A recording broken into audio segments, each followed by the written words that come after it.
Hi friends, 69,000 शिक्षक भर्ती में एक बार अभिमान एकेडमी के प्लेटफॉर्म पर एक बार फिर से आपका स्वागत है। और सबसे पहले बात करते हैं कि पहली काउंसलिंग में कितने पद खाली रह गए जिससे सेकंड काउंसलिंग को फ़ायदा होगा, और किस उनका आधार क्या है खाली होने का, और भविष्य की रणनीति अब क्या रहेगी। सबसे पहले तो जिनको जॉइंट लेटर मिला उनको कॉन्ग्रेचुलेशंस। क्योंकि वो भी उसी भर्ती का हिस्सा हैं जो पहले से भर्ती चली आ रही है। लेकिन सबसे इम्पोर्टेंट बात यह है कि जिनको नहीं मिला उनका भी एक बड़ा दुख है। और बहुत पॉइंट से सरकार ने जो लिस्ट को पारदर्शिता के साथ नहीं लगाया है, ये बड़ी ही घृणित चीज़ें हैं, ये नहीं होनी चाहिए थी। और यहाँ पर सरकार, हम उम्मीद कर सकते हैं सरकार से कि जल्दी ही सरकार सारा ब्यौरा देगी, और जब सरकार ब्यौरा देगी तो सारे जो मन में शंकाएँ हैं वो शायद दूर हो जाएँ। सबसे पहले बात करें कि 4,780 सीटें खाली रह गई हैं। मैं आप एक बार यहाँ पर आपको लिखकर बता देता हूँ, 4,780 सीटें खाली रह गई हैं पहली काउंसलिंग में से। जब 4,780 सीटें वैकेंट रह गई, खाली रह गई, तो इन पर गुणांक कितना कम हो जाएगा। दूसरा, यदि लगभग इतनी ही सीटें सेकंड काउंसलिंग में भी खाली रहीं तो हम मान सकते हैं लगभग मोटा 9,000 सीटें आपकी खाली रह जाएंगी, और 9,000 सीटों में लगभग 1.5% के लगभग लिस्ट नीचे गिर जाएगी। लेकिन अगर 68,500 की बची हुई सीटें जोड़ दी जाएं, जो कि 27,000 सीटें हैं, तो उन 27,000 सीटों को यदि इसमें जोड़ दिया जाता है जो 68,500 की बची हुई जिनके ऊपर केस चल रहा है, तो फिर तो मज़ा ही आ जाएगा। मतलब लगभग 1.25 लाख बच्चा भर्ती हो जाएगा इसमें, डायरेक्टली और इनडायरेक्टली। क्योंकि सरकार ने एनओसी देने से मना कर दिया। सरकार ने जो बाहर निकाला है, जो बाहर निकलने का कारण है बच्चों का, जो 4,780 बच्चे बाहर निकाले हैं, इसमें पहला काम सरकार ने ये किया है, उसमें पीछे दे रखा है ब्यौरा में कि आपके हाई स्कूल के अंक मैच नहीं कर रहे, या आप कहीं और अध्यापन का कार्य कर रहे हैं, या जब आप कहीं और अध्यापन कार्य कर रहे हैं इसका मतलब है एनओसी वैलिड नहीं है। अगर आप पहले से कहीं भी अध्यापक हैं तो 68,500 वाले भर्ती जिन्होंने दोबारा भर्ती देखी थी, सरकार ने मना कर दिया था कि कोई भी अगर पहले से उसी पद पर, तो आप दोबारा अप्लाई नहीं करेंगे ट्रांसफ़र के लिए, क्योंकि सरकार ने अंतर जनपदीय तबादलों के लिए अपनी साइट खोलने वाली सरकार, उनके तबादले कर देगी सरकार। तो सरकार ये करिए, ये रास्ता गलत अपनाया आपने ट्रांसफ़र करने का लिए कि आप दोबारा भर्ती भरें। इससे आप अवसर की जो समानता है उसको ख़त्म करते हैं। उसको जो आप अवसर की समानता है आर्टिकल 16 में, उसको आप ख़त्म कर देते हैं। क्यों? क्योंकि सबसे इम्पोर्टेंट बात ये होती है कि यदि आप दूसरे व्यक्ति को पद नहीं लेने देंगे, आप पहले से ही नौकरी पर हैं, आप दूसरे जो नया कैंडिडेट है जिसका भी नंबर ही नहीं आया, फर्स्ट टाइम टीचर बना है, आपने उसकी जॉब ले ली, तो आपने सीधे दूसरे आदमी का जो अवसर मिलता उसको आपने ख़त्म कर दिया। तो सरकार ने इस आधार पर उनको भी बाहर निकाल दिया। तो मतलब कोई भी टीचर जो पहले से ही टीचर है उसको दोबारा मौका भर्ती में नहीं दिया जाएगा। अच्छा, इसके अलावा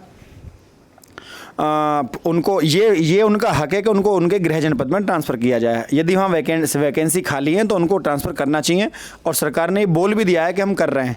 और सरकार ने ये बोलकर कि हम ट्रांसफ़र कर रहे हैं, फिर उनको नहीं भर्ती में नहीं बैठने दिया गया। तो ये कोई दिक्कत नहीं है उनको, वो ट्रांसफ़र की वजह से तो भर ही रहे थे फॉर्म, तो ये सीटें खाली रहेगी सारी।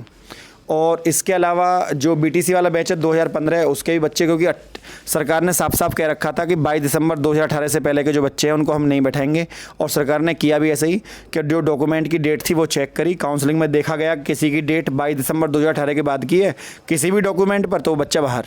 तो काउंसलिंग में काफ़ी सीटें, काफ़ी अभ्यर्थियों जो है भाग ही नहीं लिया, या यूँ कह लो कुछ फर्जी अभ्यर्थी जो निकल गए थे। जो जाँच चली थी STF की, उसके तहत भी काफ़ी फ़र्क पड़ा इस चीज़ से भी। लगभग 1 से 1,500 बच्चे वो भी नहीं बैठ पाए, तो जो फर्जी वाले के थे। तो ये बहुत ही अच्छा शुभ संकेत है सेकंड काउंसलिंग वाले बच्चों के लिए।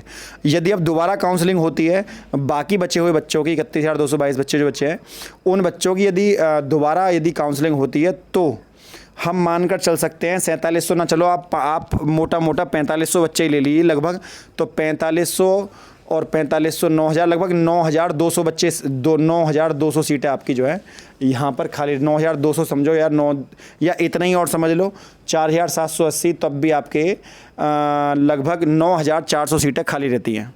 तो इतनी सीटें खाली रहने पर काफ़ी सीटें लिस्ट काफ़ी नीचे चली जाएगी और कुछ किसी किसी कैटेगरी में तो भारी फ़ायदा देखने को मिलेगा। विशेष तौर पर एससी कैटेगरी की जो लिस्ट है, तो वो एससी कैटेगरी को सबसे ज़्यादा फ़ायदा होने वाला है अब सेकंड लिस्ट में, क्योंकि जो सेकंड काउंसलिंग होगी उसमें क्या होगा कि जो एससी की कट ऑफ है लगभग उम्मीद लगाई जा रही है कि वो 60, 59, 58, 59, 60 तक पहुंच जाए, तो बड़ी बात नहीं होगी। क्योंकि उसमें कैंडिडेट कम है और सीटें काफ़ी खाली पड़ी हुई हैं। उधर सरकार का अड़ियल रुख जो था ये भी बड़ा परेशान कर रहा है एससी वाले बच्चों को, क्योंकि एसटी की बची हुई सीटें थी लगभग 1133 सीटें थी, 1110, तो 1110 सीटें सरकार ने एसटी की एससी में जोड़ी नहीं, बल्कि बैकलॉग की सीट थी। सरकार का कार्य बनता था कि सरकार उनको जोड़े, पर सरकार ने वो सीटें नहीं जोड़ी। उधर ओबीसी के बच्चे जो है वो एनसीबीसी के दफ्तर काट रहे हैं, दफ्तर के चक्कर काट रहे हैं बार बार, और सरकार जिन्हें जॉइन लेटर दे दिया और कुछ भी नहीं हो पाया। तो ये भी चीज़ें बड़ी, ये नहीं होना चाहिए था। कुल मिलाकर सारी गलती जो है वो न्यायपालिका की है। क्योंकि सरकार का काम है जॉइनिंग देना, सरकार का काम है नियुक्ति देना, सरकार दे रही है। अगर सही समय से निर्णय आ गया होता तो ये काम होते ही ना, सबको एक साथ जॉइन लेटर मिल जाता। तो फ्रेंड, थोड़ा सा धैर्य बना कर रखें, जो भी कुछ होगा अच्छा होगा। आगे कोई भी अपडेट निकल कर आती है मैं आपको बताऊंगा, लेकिन सबसे पहले उम्मीद हम ये लगा कर चलते हैं कि यदि यहाँ पर नियुक्ति पत्र मिलता है तो उसका श्रेय कहीं ना कहीं सरकार की कार्यशैली को जाता है। तो सबसे इम्पोर्टेंट बात यही है कि अब भर्ती में आगे भविष्य में क्या होगा, आप थोड़ा सा धैर्य बना कर रखें। जो भी चीज़ें होंगी आपके सामने आ जाएंगी, लेकिन इंतज़ार जो लंबा खिंच रहा है ये भी गलत है। और फिर आपके ही भाइयों को नियुक्ति पत्र मिल गया है, तो जो बच्चे पॉइंट 1, पॉइंट 2 से बाहर निकल गए होंगे काउंसलिंग में, मैं समझ सकता हूँ उनकी मनोदशा क्या चल रही होगी। तो थोड़ा सा आपको यहाँ पर धैर्य बना कर रखना होगा। लगभग आप कह सकते हैं कि जब तक कोर्ट का निर्णय नहीं आता तब तक तो आपको रखना ही होगा। जैसे ही कोर्ट का निर्णय आएगा तुरंत ही आप जो है अपना कोर्ट के निर्णय, आप समझ लिए कि 60-65 की जीत ही होगी। और ये भी सच है कि बीएड सेफ़ है, लेकिन उधर नियुक्ति पत्र बट गए और हम बात कर रहे हैं कि कोर्ट का निर्णय क्या होने वाला है।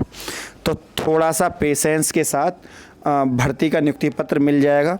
हल्का सा समय आपको यहाँ पर अभी और लग सकता है। कुछ अभ्यर्थियों के बार मैसेज आ रहे थे कि सरकार भर्ती ऐसे कर रही है, सरकार भर्ती वैसे कर रही है। मैं आपको बता दूं, राज्य सरकार के अधीन होती हैं सेवाएं और सरकार उनको करती है। आप कुछ नहीं कर पाएंगे। क्योंकि कहीं ना कहीं न्यायपालिका भी बहुत हद तक इस सरकार के हस्तक्षेप से बची हुई नहीं है और उसी का फ़ायदा यहाँ पर सरकार ले भी रही है। आप समझ रहे होंगे मैं क्या कहना चाहता हूँ। तो फ्रेंड, यदि वीडियो आपको कुछ लगी तो वीडियो को लाइक, शेयर, चैनल को सब्सक्राइब करना ना भूलें। आज के लिए इतना ही। जय हिंद, जय भारत।